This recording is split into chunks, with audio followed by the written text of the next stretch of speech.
Why, hello there, Ernesto here. I thank you very, very much for tuning in today, and I hope this video finds you well. Most importantly, finds you well, and hopefully you're having a good day.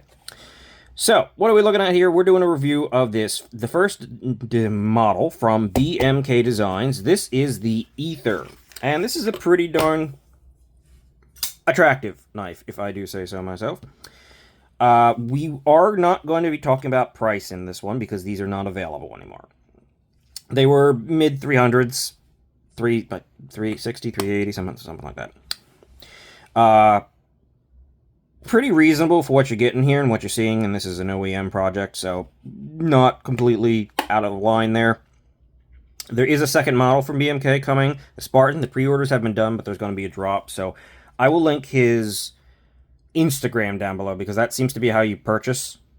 He doesn't have like a site set up or anything like that, so do check that out and give them a follow. And while you're there, I have an Instagram. Check that out too. You can find a link through my channel or down below in the description and stuff like that. You follow that too. That'd be nice. And of course, if you'd like to like and subscribe to help me out on my way to 1,000 subscribers over here on YouTube, that would also be very appreciated.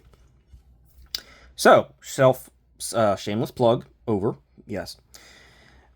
Before we get into specs, this knife, I didn't jump on this knife immediately, and, well, I regretted that as soon as I got it in hand. There is one thing that I will talk about that caused me to sort of hesitate. It's in this area right here. And it was just appearance-wise, I wasn't sure about it, but, yeah, I'm glad I checked this one out.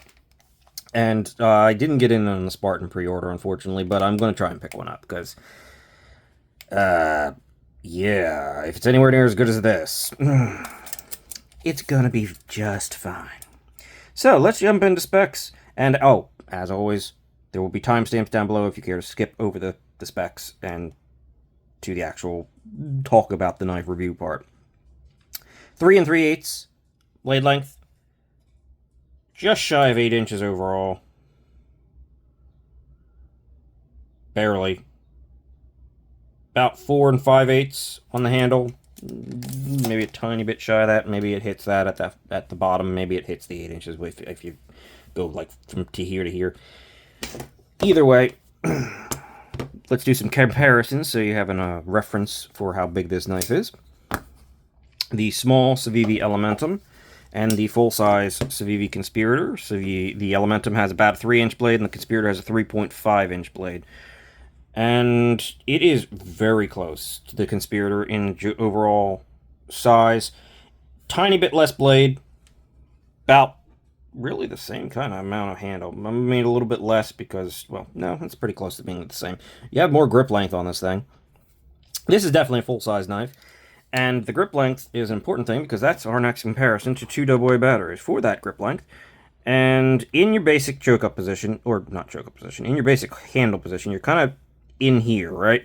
So you really only have about 1 2/3 of a AA battery. However, you have this entire area up here. And while we will talk about that area, which is what gave me pause before, you can get your hands on that area and use it as a choke-up position, so you have more than 2 AA batteries to hold on to this knife. But even back here, it does work. At least for my hand. If you have really big mitts, maybe not. Let us check out weight next, shall we?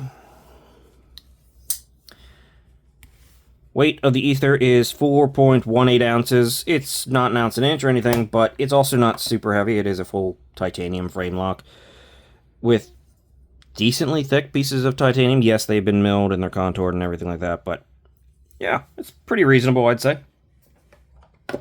Hardware check. T8. In fact, T8 everything. Everything on this knife is T8. I love to see that. I love that someone's done that. Greatly appreciate it. To take this knife apart, you only have to interact with 2 screws and the pivot for the most part. The clip is not reversible, so you're never going to have to deal with that. Sorry, left-handed people. Did they have some left-handed variants? I feel like he may have. No? I might be thinking of someone else. I don't know. whatever. Doesn't matter. You can check that out if they did on their Instagram if you're interested. Thickness of the handles. 1/2 inch, basically exact, which for a contoured knife is pretty good, actually. Let's see. Up here, I think this is probably about its thickest. 666, yeah, okay. 600 or 64 thousandths approximately, which is pretty reasonable. Blade stock. Decently thick blade stock, probably coming in right around 150, yeah, 150 thousandths. And behind the edge, this thing has a hollow grind on it. Let's see if we can kind of get that a little bit there. Yeah, you can see that. See the sort of curvature. So, despite that reasonably thick blade stock, you do come down to... Come on now. Get behind the edge.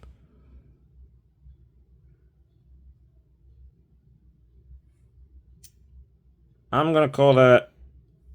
too much. About 13... Somewhere around 13 thousandths behind the edge. It does get a little bit thicker up at the tip. You can see that. But it's got a nice hollow grind on there. So it does come down to a very thin, slicey edge. And it stays thin enough, long enough, due to that hollow grind. That's one of the good things about the hollow grind when you sharpen it. It's why I like it. It doesn't get too thick too quickly. Like, just a flat grind can, well, is going to get thicker faster. Alright, so that brings us to the end of our specs. So what do we got here? We have, well, in my opinion, this is absolutely the showstopper here. A very attractive blade. I like this blade shape a lot. This is just good looking. In my opinion, you have a pretty high tip, but sort of a modified sheep's foot. The tip is still accessible. You have this really big harpoonish swedge up here. Very nice. Gives it a sort of... It balances the blade, in my opinion, pretty nicely. You have a fuller and a full-on hole aperture here for actuation methods. You also have... Let's move up to here instead. A front flipper. Now, the jimping is not the optimal for front flippers. And while they jimped it all the way around, they didn't put a jimp like right here, so you still can kind of slip through it. So, not perfect. However, it is, while not perfect jimping, it is grippy. It is very easy to actuate. Absolutely. Oh. You do have to worry about lock bar pressure. I will admit that can sort of lock you out, so I can't really do that, actually. Okay, apparently I can't do anything today. Yeah, it's just not cooperating whatsoever. It's got a heavy detent. At least mine does. You can sort of hear that. So it's not the most easy thing for just front flipping. However, it's very satisfying detent. And it's excellent for that reverse flick. And the basic front flipper functionality does very much so work. Maybe just don't go right at the top, and it'll give you no problem. I can't quite get it to do the other things, but who cares? That's extra anyway. That's reverse flick is where it's at. Let's be honest. And you can of course thumb flick it pretty satisfyingly too. Magna cut blade steel on this one, and let's just take a moment to bask in the glory of no anything on this blade. Just sterile. No symbols, no marks, no writing, nothing. Just clean, attractive blade. With this one's got a pretty heavy satin. The one thing that is bad about the heavy satin is from certain angles they can get like a little cloudy. Though I also probably need to clean off the blades. So that may be a factor. However, most of the time, when it picks up the light, from most angles, it just looks good. Hand satin, belt satin, satin everywhere, and like a blast in there. Very nice. Also, the edges here, while they are knocked down, so they're not super sharp, they still provide more than enough traction for the reverse flick and still get your, shave your nail a little bit when you do it sometimes. So, also, final thing on the blade is plunge grind. I think it ends...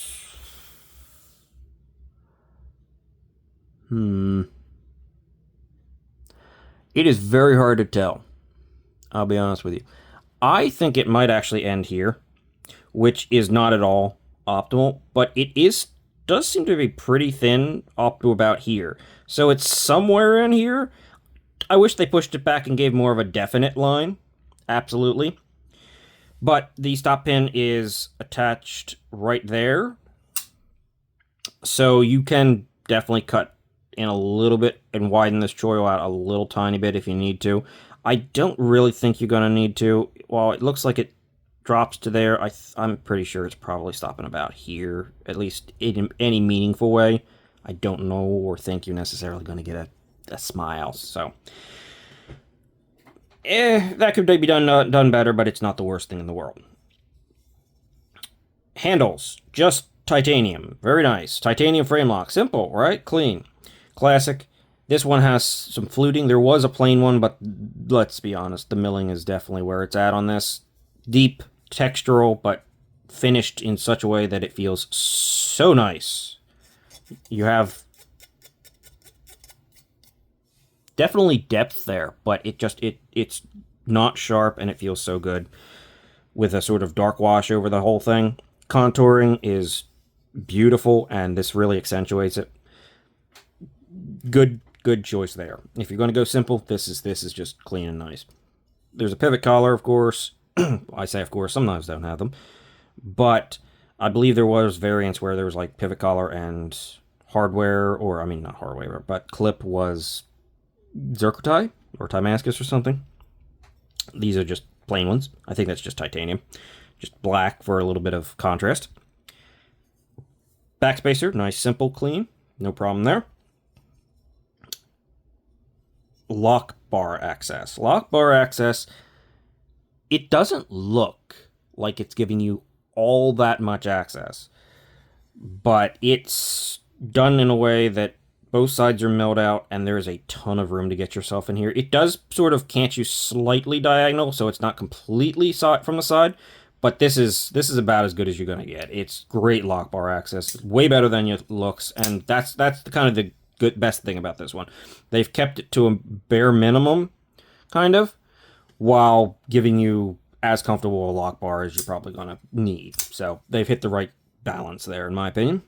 It is on bearings, and as you can see, yeah, it's super smooth, and it was doing this out of the box. So tuning, definitely on point there. What else do we need to talk about? We need to talk about the pocket clip. Oh, before that, that's where the logo was. That's the BMK logo right there, and that is where a logo should be. I'll say it a billion times. I have to say it about a million times in every video, and I have to say that I have to say it a million times in every video. But I'm going to keep doing it, because clean blade makes me happy. Logo here, logo here, logo here, logo here. Makes me happy. I know exactly what brand I bought, and I know that because it's so good that I remember. Right? That's the thing. It's not about brand recognition, it's about having confidence. It's about knowing that you're putting out something good enough that it doesn't matter if your logo's on it. The person carrying it is going to know what they're carrying because it's good. So, pocket clip, there's a flat underneath the pocket clip. The pocket clip is a little bit big, I admit. I don't think the pocket clip needs to be this big at the end. It is not deep carry, but it's a medium depth. The pocket clip itself functions very nicely. Nice retention, continuous rise under there. Good there. But it does get a little bit wide for my taste. I kind of wish I mean, maybe it's just a design aesthetic, but I kind of just wish they knocked all of this off. Because in your basic grip position, you absolutely are on the pocket clip. Absolutely feel the pocket clip. It's not intrusive, it's not bad, and for the most part, you're just resting on it. Like, I know it's there, but it's not uncomfortable in any way, shape, or form. I'm just on it, right? So I'm aware of it, but it's about as good as you can get while being aware of it. So maybe they don't have to change it. Maybe it's optimal as it is, and just doing it in a way where it's thick enough that you can be completely on it without being uncomfortable is the ideal. Who knows? That's up for debate. Now, the final thing I want to talk about here is this choke up position. This is what gave me pause. It really didn't look like this thing was going to be very... I honestly felt like I was going to be stuck back here. And I was also concerned that the pocket clip, the pad, would, I mean, while it's there and I can feel it and everything, I was concerned that was going to be, like, too noticeable. It's reasonably noticeable. I wasn't completely wrong there, but you're quite a ways away from the blade. Or the edge termination, I should say. And I was concerned about this area. You don't really need to be. You can absolutely be on this flat that does not look conducive to this, really at all, and be very comfortable. In fact, when I pick up this knife, I have a tendency to just do that. And that works great. The jimping has just enough traction. The positioning is softened just enough with the lock bar and everything. Even though the lock bar isn't completely softened, you just don't come in contact with it. At least I don't. And sitting right here, super comfortable. Absolutely. I was concerned about this area. It just didn't look like it was going to work. It does. You can even go up further. You do feel the angles a little bit. But if you go into like a sort of a trigger pull on this back area, it's surprisingly functional.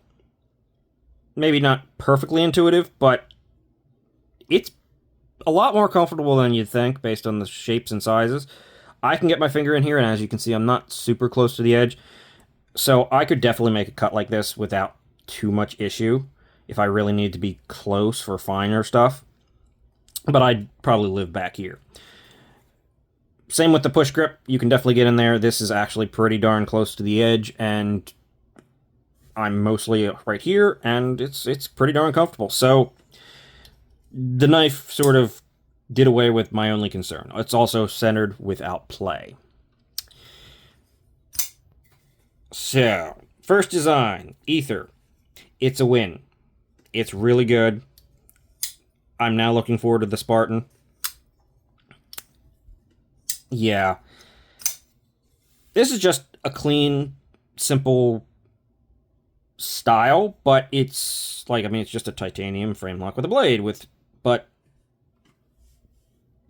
it's the details on this one that really make it sing, and it's a good knife. It's a good knife. I'm quite liking this one more than I thought I was going to, even. So props to you, sir, who designed it, and hopefully you will have a great deal of continued luck. I know that I hope the Spartan pre-ordered well, and I will definitely be helping you get rid of some of that inventory, probably, by buying one. Maybe a DLC one. Satin DLC. Or maybe there's a slotted one, too, which kind of looked cool. So, is it worth it? Yeah. Is it a good knife? Yeah. It technically came out at the end of last year. I didn't get it in my hands. And I had a pretty good list for my top 10, but this would have been really close. Like, this would have been a contender to be on there. It's that good. So, that's all from me on these Ether. Jeez, I'm saying Spartan so much I forgot the name of this knife. All right. That's it for me. Thank you for watching. There will be some videos that pop up if you want to see something else on the channel. As I said, consider liking and subscribing. And have a great day. And check out one of these things. Or check out maybe the Instagram to see if you want to get in on future designs. See you later. Be well.